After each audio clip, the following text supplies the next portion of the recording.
안녕하세요. 갈무리 사관 강서갈무리에서 고등부 수업을 담당하고 있는 박민정이라고 합니다. 지금 예비고1 부모님들과 학생들이 고등학교 선택을 앞두고 굉장히 고민이 많은 것으로 알고 있는데 그 선택에 조금이라도 도움이 될 수 있도록 제가 명덕여고에 대해서 간단하게 소개를 하기 위해서 이 자리에 섰습니다. 저는 올해 명덕여고 1학년 내신을 담당하고 있기 때문에 올해 내신 출제 경향을 바탕으로 해서 그 부분을 간단하게 소개를 해드리도록 하겠습니다. 크게 세 가지 부분을 말씀드릴 건데 기본적으로 학교별 인원 과 함께 이제 등급당 인원을 바탕으로 해서 이 등급 체계에 대해서 간단하게 소개를 드릴 거고, 두 번째는 고등학교 1학년 국어 출판사 관련한 얘기를 해드릴 거고요. 마지막으로는 가장 궁금해하실 내신 출제 경향에 대해서 말씀을 드리도록 하겠습니다. 명덕여고는 1학년 인원으로 봤을 때 올해 기준으로는 340명의 학생들이 다니고 있습니다. 인근 학교들과 비교를 했을 때는 꽤 많은 수의 학생들이 다니고 있다고 생각을 하실 수가 있을 텐데, 반은 총 13반으로 이루어져 있어서 인원이 많은 만큼 결국에는 반이 많죠. 반당 인원수나 이런 것들은 다른 학교들과 다 비슷하다라고 기본적으로 생각을 해두시면 될 겁니다. 기본적으로 학생들이 많다면 좀 등급을 받기가 유리하지 않나 이런 식으로 생각을 하시는 경우들도 있겠지만, 결과적으로는 등급이라는 건 상대평가이기 때문에 지금 340명에서의 1등급을 받는다라고 했을 때는 4%에 해당되는 13명이라고 생각을 해주시면 될 거고, 이 13명이라고 하는 수치를 쉽게 생각을 한다고 하면 반에서 1등이 1등급이다 라고 이해하시는 게 가장 편하실 겁니다. 중학교 같은 경우는 A등급이라고 얘기하는 게 반에서 여러 명이 나오기도 하고 그다지 어렵지 않았다고 할 수 있지만, 고등과정에서는 1등급을 받는다는 건 반에서 1등을 해야 된다는 말이기 때문에 굉장히 어렵고 경쟁률도 치열하다라고 기본적으로 생각을 해두셔야 될 겁니다. 타 학교도 마찬가지겠지만 명덕여고 같은 경우도 국어과에 한해서는 굉장히 경쟁이 치열했습니다. 올해도 그렇고 뭐 내년에도 그렇겠죠. 2등급 같은 경우는 11%에 해당이 되는 거고, 총 24명, 반에서 2등급이 된다고 해도 2, 3등 안에는 들어야지 2등급이다 라고 생각하실 수 있을 거고, 3등급은 한 40명 정도가 3등급입니다. 기본적으로 어머님들께서 기대하시는 등급은 보통 1, 2등급일 거기 때문에 지금부터 내신이라든지 또는 수능 모의고사와 관련해서 요 국어 공부가 충실하게 되어 있어야지 고등학교에 갔을 때도 내신을 잘 받을 수 있다라고 기본적으로 말씀을 드리고 싶고, 여기 옆에 있는 자료 같은 경우는 좀 따끈따끈한 자료입니다. 올해 2학기 중간고사 등급 컷 자료를 간단하게 보여드릴 건데, 국어 같은 경우만 한해서 보면 1등급 컷이 92점이었습니다. 그래서 13명 이상인 친구가 92점 정도였던 거고, 2등급은 88, 3등급은 82점에 형성이 되어 있었습니다.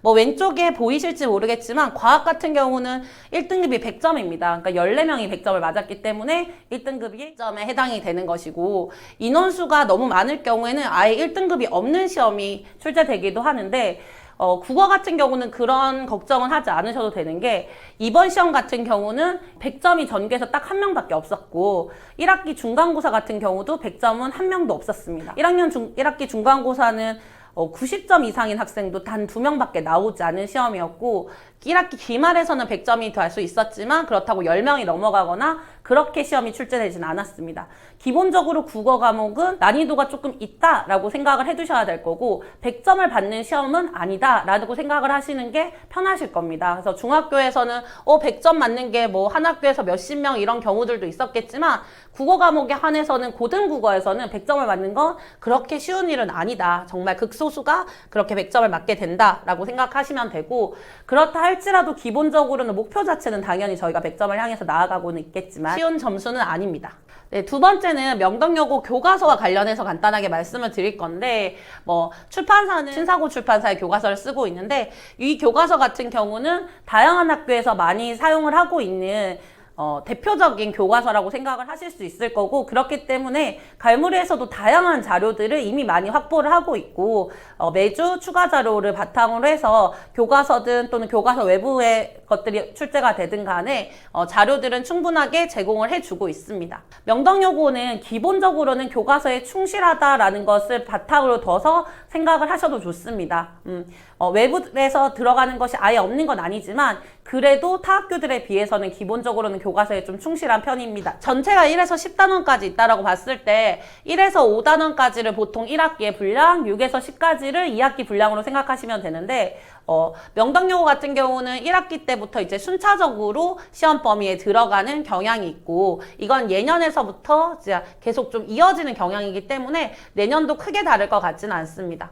지금 그냥 간단하게 말씀드리면 1학기 중간고사는 여기까지가 1학기 3회 2까지가 1학기 중간고사였는데 여기에서도 문법 단원과 이 문학 단원이 중심적으로 다뤄졌다라고 생각을 해두시면 될 겁니다. 중요하게 다루는 건 아무래도 문학하고 문법 파트가 중심이 됩니다. 그래서 고등학교 1학년 교과서 같은 경우는 교육과정상 봤을 때 화법과 작문 그리고 독서 문법과 문학 전체적으로 다 단원으로 나눠져 있는데 그 중에서도 문학과 문법 부분에 좀 치중해서 내신이 출제되는 경향이 있다라는 걸로 생각을 해두시면 됩니다. 그래서 이 기말고사 같은 경우는 2학기 분량의 일부 작품이 출제가 같이 되긴 했었지만 그렇다고 해서 막 왔다 갔다 하면서 복잡하게 시험이 나가는 것보다는 순차적으로 여기 학습 과정에 맞춰서 시험 범위가 결정이 된다라고 보셔도 크게 무리는 없다라고 생각하시면 되고 방금 말씀드린 것과 더불어서 뒤에 있는 이 9단원과 10단원 같은 경우는 현재 2학기 기말고사의 시험 범위에도 포함이 되지 않았습니다. 그러니까 여기가 독서와 말하기, 듣기, 그리고 쓰기, 매체 이 파트인데 여기 부분 같은 경우는 거의 시험에서 출제가 되지 않고 이전에서도 거의 출제가 잘 되지 않았습니다. 올해 시험을 기준으로긴 하지만 출제 경향도 간단하게 말씀을 드리도록 하겠습니다. 일단은 1학기 중간고사는 앞서서도 잠깐 말씀을 드렸던 것처럼 굉장히 어려운 시험이었습니다. 그래서 전교에서 90점이 넘는 친구가 단 2명밖에 나오지 않은 시험이었으니까 그것만 봐도 아실 수 있었을 겁니다. 그렇다면 우리 아이들이 굉장히 좀 공부를 못했느냐? 그것도 절대 아니었던 게 3월 학평을 기준으로 봤을 때는 명덕여고 친구들이 굉장히 우수한 친구들이 많은 학년이었는데도 불구하고 기본적으로 점수가 이렇게 안 좋았다는 건 시험 자체의 난이도가 굉장히 높았다라고 보실 수 있을 텐데 그 가장 큰 이유가 뭐였냐면 외부 고전 시가가 선지에 활용되는 부분이었습니다. 기본적으로 고전문학 같은 경우는 그 교육 과정으로 봤을 때는 2학기 분량에 해당이 된다고 보시면 됩니다. 그리고 1학기 중간고사의 시험 범위에 해당이 되는 거에도 고전이 메인으로 다 있지는 않았었고 현대문학 작품이 중심으로 제시가 되었었고 학습지에서 외부 작품으로 출제가 됐던 것도 현대시 2편이었습니다. 근데 문제 속에서의 선지에는 시조를 비롯해서 고전 시가가 다수가 출제가 됐고 그것을 아이들이 읽어내는 것이 너무 어려웠고 작품 자체가 생소했기 때문에 아이들이 굉장히 어려움을 많이 겪었었습니다. 1학기 기말고사 같은 경우에는 문학과 문법이 거의 반반 정도의 비중을 가지고 출제가 됐었는데 문법 영역도 워낙 아이들이 기본적으로 어려워하고 힘들어하는 부분이었지만 이 최상위권의 친구들 같은 경우는 문법 영역은 저희가 뭐 방학기간이라든지 또 내신기간 이렇게 반복적으로 했을 때 답이 어느 정도는 확실하게 정해져 있기 때문에 뭐 특별한 함정에 빠지거나 이런 게 아닌 이상에는 문법은 그래도 풀 수 있었지만 이번에도 문학에서 변별력이 크게 있었다라고 생각을 해두시면 될 겁니다. 근데 1학기 기말이 중간보다 조금 쉬웠었던 부분도 없진 않았겠지만 1학기 기말에서는 100점을 받을 수 있었던 이유는 갈무리를 기준으로 봤을 때는 여기에 대한 충분한 대비가 이루어졌기 때문이었습니다. 1학기 중간고사 때 아이들이 고전 시가에서 굉장히 어려움을 겪고 외부 작품에 대한 어려움을 많이 겪었다는 것을 바탕으로 해서 기말고사 때는 연계 작품에 대한 학습을 충분히 진행을 했습니다. 그리고 그때 연계 작품으로 공부를 했던 것들이 다 시험에 출제가 됨으로 해서 아이들이 좋은 성적을 받을 수가 있었고 이때는 100점이 다수 나왔습니다. 그리고 1학기는 전체 1학기 중간기말을 합쳐서 등급이 산출이 되는데 그때 등급으로 기준을 했을 때도 갈무리에서 5명의 학생이 1등급을 받았습니다.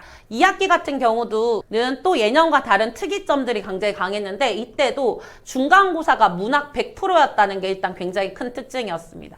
독서나 화작문이 나오지 않는 것도 나오지 않는 거였지만 문법 파트도 아예 언급이 되지 않고 문학으로만 이루어진 건 다른 학교에서도 잘 볼 수는 없는 그런 경향이었다고 생각을 하시면 되고 그리고 그 이전에는 모의고사를 활용하는 경우도 거의 없었는데 올해 같은 경우는 이 올해 봤던 그러니까 학생들이 바로 이 시험 기간 중에 보게 되는 9월 학평에서의 문학 파트가 시험 범위에 포함이 됐습니다. 그래서 이거 같은 경우는 미리미리 대비하기도 어려운 게 이 시험을 보고 나서 거기에 있는 작품이 출제가 됐기 때문에 학원에서도 빠른 대처가 굉장히 필요했었고 혼자 공부하는 친구들 같은 경우는 여기에 대한 대비가 굉장히 어려웠을 것으로 예상이 됩니다. 그리고 실제로도 아이들이 많이 틀렸던 영역 자체가 여기 학평 부분이었던 걸로 기억을 합니다. 그리고 아까 말씀드린 것처럼 요번에는 1등급 컷은 92점이었고 100점인 친구도 단 한 명밖에 나오지 않았는데 네, 갈무리에서 그 친구도 나왔습니다. 그리고 2학기 기말고사 같은 경우는 지금 현재 진행이 되고 있는데 고전 중심으로 이루어져 있습니다. 중세 문법과 고전 시가가 굉장히 중요한 간동별곡이라고 하는 작품이 범위에 포함이 됐는데 요 두 가지만 하더라도 학습량이 상당합니다. 보통 그 이전 같은 경우는 중세문법이나 이 관동별곡을 시험을 하나씩 이렇게 나눠서 봤었는데 이번에만 요 두 가지가 함께 들어감으로 해서 그다음 9단원이나 10단원과 같은 다른 단원이 아예 시험 범위에 빠지면서까지 이 부분의 비중을 굉장히 크게 두고 있습니다. 그래서 아이들이 어려워하는 단원이기 때문에 이번 시험도 쉽지 않을 거라고 예상이 되고 그리고 11월 학평에서의 문학도 전부 포함이 됩니다. 근데 이 학평 같은 경우도 그저께 며칠 전에 학평을 봤습니다. 그래서 한 2주 전에 나온 그 학평이 시험 대비에 들어가니까 이 부분도 빠르게 대비할 수 없다면 여기에서도 변별력이 크게 생길 것으로 여겨집니다. 그리고 이게 예상하기도 어려웠을 거고 11월 이번 시험에서 나와 있는 작품들 자체도 아이들에게 굉장히 생소한 작품이기 때문에 학원에서 충분한 대비가 돼야지만 고득점을 받을 수 있지 않을까 싶습니다. 전반적으로 봤을 때 명덕여고는 시험이 예년에 비해서 점점 어려워지고 있고 문학의 비중이 굉장히 커지고 있고 문학에서 변별력이 많이 생기고 있습니다. 그래서 지금부터 예비고 수업을 진행을 할 때 그러니까 또 수능이나 이런 수업을 들을 때 익숙하지 않은 문학 작품에 접근하는 방법들 위주 또는 고전시가 작품들을 열심히 잘 읽어나가야지 나중에 고등학교에 올라갔을 때도 내신 성적을 잘 받을 수 있을 것이라고 생각됩니다. 명덕여고와 관련해서 혹시 더 궁금한 점이 있으시면 학원으로 연락 주시면 저희가 아는 선에 따라 충분히 많이 설명을 드리도록 하겠습니다. 저희 수능 1등급도 내신 1등급도 당연히 갈물입니다. 감사합니다.